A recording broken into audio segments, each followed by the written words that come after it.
Motheater by Linda H. Codega. This is a fantasy book, speculative fiction, I guess, book about a woman in Virginia who is investigating these mining deaths. There's a string of suspicious one-off deaths at the hands of this mining corporation that she doesn't like, because, evil corporation.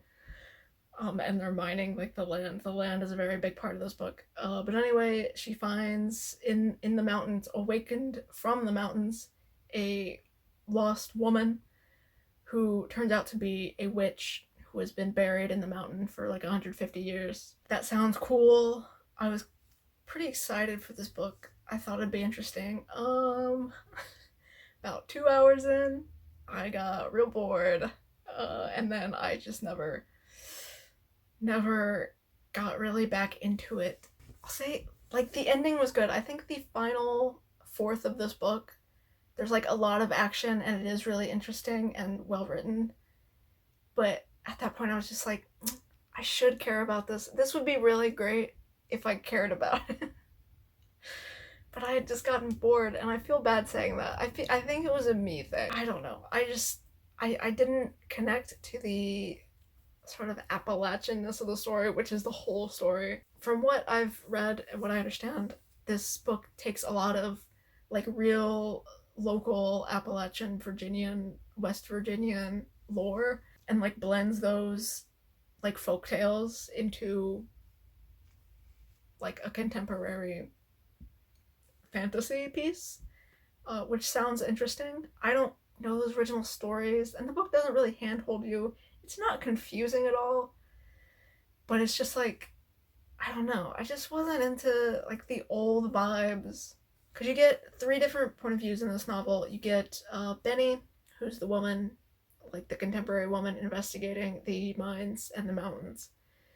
And you get Motheater, which is the witch she finds buried in the mountains and revives, and they form a team and they start investigating this death and Motheater's history and like the history of the mountains and the mines and all of that. And you get Motheater's point of view as a flashback from 150 years ago, and her name's Esther. It tells you that. That's the title of like the chapters. Like it tells you, this is Benny's chapter, this is Motheater's chapter, this is Esther's chapter.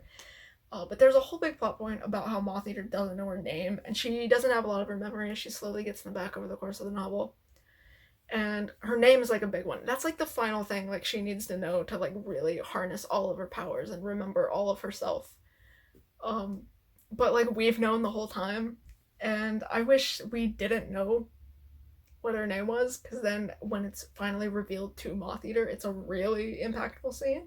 It's still impactful because she's learning it and it's like a big moment for her, but it's not a big moment for us as the audience. I wish we had been wondering like, oh my god, like what is her name? Like, because even in the flashbacks they often refer to her as like the preacher's daughter.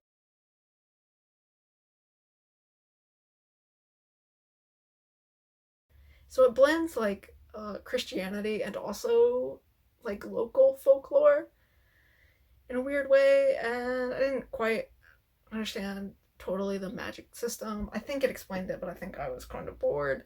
She uses the scripture as sort of like a spell, but it's not that the scripture itself has power, it's that like her faith in it and her determination and her energy and her passion about it is what makes her intentions come to fruition.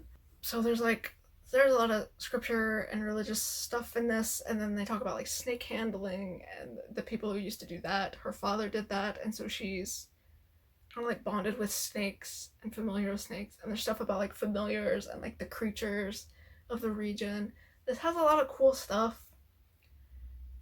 I just didn't care for some reason. I think if you're really into like Appalachian folklore or like this region or environmentalism and like old folk tales, old history, old like American myths and legends and stuff like that, you might find this really interesting. I don't think it's a poorly written book.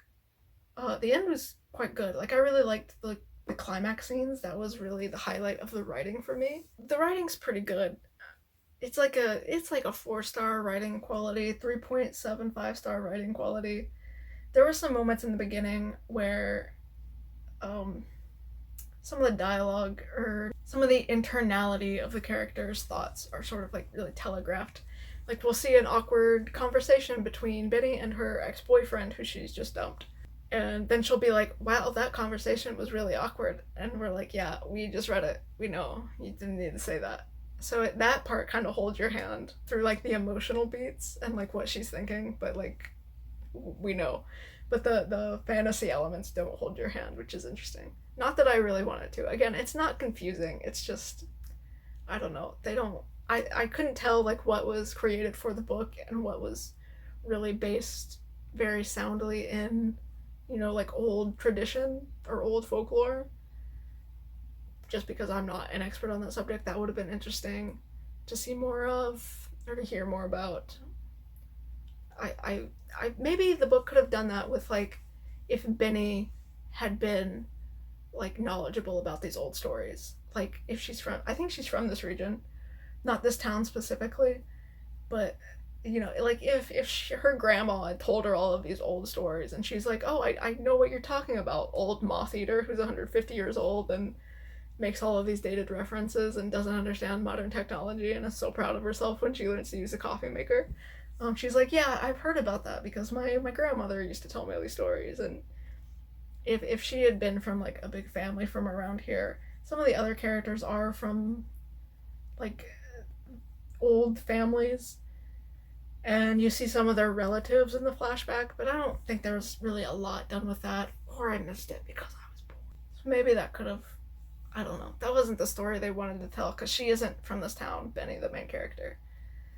So that's just kind of a different story, and it's not like necessary, but I don't know, it could have, it's just something that I was thinking of. The romance, pretty cute. She ends up falling for Motheater. It's like a little, not, I guess it's a slow burn. It's not really focused on the romance at all. You just get little moments where Benny's like, oh, this strange woman's kind of endearing, and you know what, she's kind of pretty for a weird white lady, a weird old white lady. And it's an interracial couple. Benny's black, so that's there if you like that. So they kind of slowly progress, and it's cute. They have some cute moments. I did like those, even though I was kind of bored. I did like those. I kind of like this book cover. The more I look at it, the better it gets. Because when you just like glance at it, it's just like a bunch of brown, and you're like, leaves.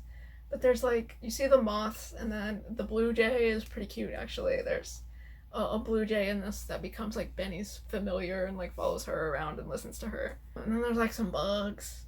It's pretty Appalachia. I kind of like it the more I look at it. What else to say? Oh, don't read this on audiobook. The audiobook's real bad. The narrator does, from what I've read, is a fake southern accent. I see what she was going for. I think the idea to have the narrator do an Appalachian accent is a good idea, but I saw some other reviews of this who were like, that is clearly a fake southern accent. I've heard this audiobook narrator before and she does not sound like that. And it's, so people don't like the accent. You kind of get used to the accent. I couldn't judge whether it was authentic or not, so that really wasn't what bothered me. It was her cadence. She reads this book like you'd tell a story to a 5-year-old, you know? I wish I had read this text, because that might have kept my attention more. I think it would have come off a bit more serious.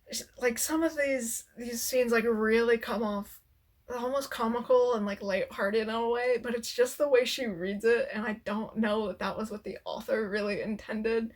And so, for a lot of this audiobook, I was kind of translating the lines in my head into, like, a more serious level tone. Because she reads it like she's talking down to a kid. I'm sure there's like a preview of the audiobook. If you listen to that, you'll get what I mean. It was probably the stupidest thing she had done in the whole 4 years since she had moved out to Chiron, and that was saying something. The thing was, Chiron lay along the western Virginia border, nestled deep in Appalachia. There was nobody else coming down this road, and Benny would be damned if she called the cops before trying to help someone herself. And it's like, she didn't take it as seriously as I think the author intended it to be taken seriously. There's a couple, like, lighthearted moments, like when Motheater's, like, working the coffee machine for the first time, and, you know, has running water for the first time, and things like that that have like a lot of levity, but those moments are like extra too unserious in the audiobook. Those like stand out as like real heightened levity in a way that I don't know that the author intended. So I would not recommend this audiobook. The narrator is pretty distracting. No hate to the narrator. She clearly got directed to talk like that, you know. They could have stopped her any time and they did not do that. I see the vision. I see what she was going for. But I wish they had done a different narrator. So read the text of this if you're going to read this. And again, I didn't like love this, but I think that was a personal thing. I think if you like folklore and American folklore and Appalachia and are like from this region, like you would really recognize some of the elements of these stories and some of the religious elements and then like the mining elements. I didn't really love the mining element.